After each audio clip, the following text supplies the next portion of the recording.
In a Fort Worth courtroom today, Boeing pleaded not guilty in a criminal case connected to two deadly crashes involving the 737 MAX jet. We also heard from families testifying in court about how the crashes have changed their lives. Jack Fink is live at federal court in Fort Worth with more on what happened today. Hey, Jack. Hey there, Nicole. This was a very emotional day here at the federal courthouse. This was the first time that victims' families could testify and make their voices heard because the Justice Department didn't consider them crime victims and therefore consult them about this case. After the families fought back in court, Judge Reed O'Connor sided with them and considered them crime victims and said they did have a right to be heard in court. It's hell on earth since this crash happened.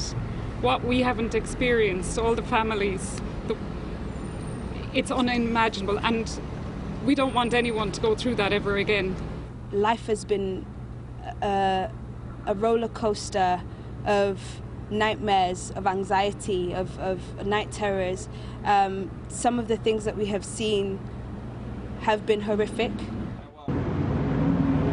Now, before the family spoke, Boeing's chief safety officer, Michael Delaney, pleaded not guilty to the charge of conspiracy to defraud the United States on behalf of the company.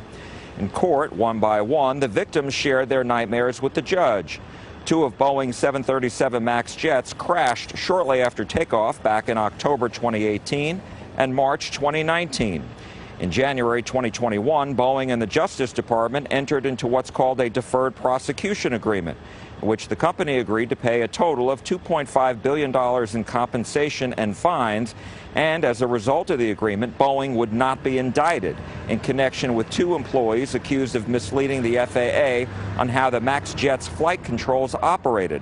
The families told the judge they don't trust the Justice Department to protect them and say the agreement with Boeing isn't justice.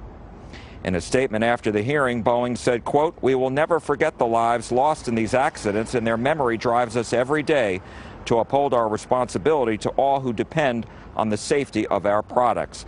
The families went on to request that the judge place an independent monitor in this case to make sure that Boeing is committed to safety, but the company and the Justice Department said it wasn't necessary because of their agreement.